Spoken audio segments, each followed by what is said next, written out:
Welcome to Fantasy Video Channel Island. I didn't stick that landing, did I? Plus, if your fantasy is to watch me review this movie, I question your fantasies, but you're here, so let's do it. Let's talk about a movie.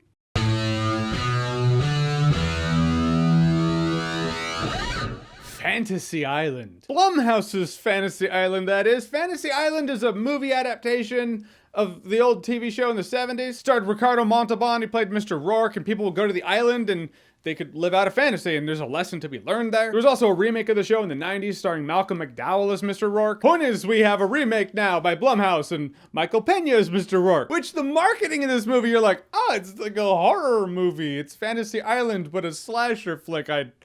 I guess it does lend itself to that. Okay.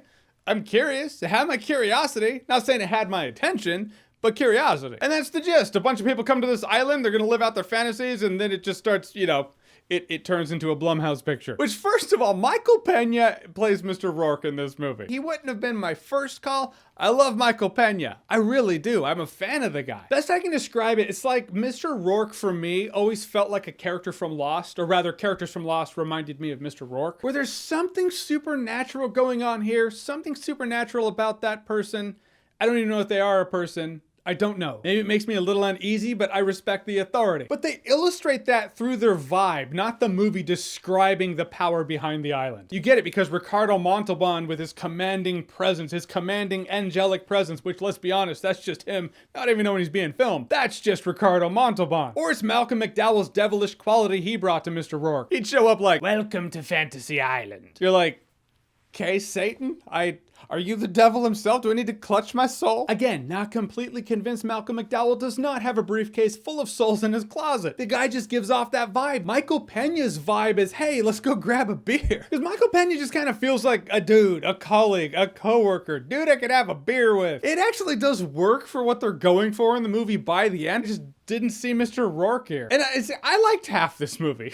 I could say that, like, not in the capacity of first half of the movie versus second half of the movie, but kind of the capacity of the Warcraft movie. In Warcraft, everything with the orcs was great. I loved it. For the Horde, you know what I'm spitting out. Everything with the human beings just kind of bored me. So in that, I liked half of the Warcraft movie. Kind of intermittently woven into itself.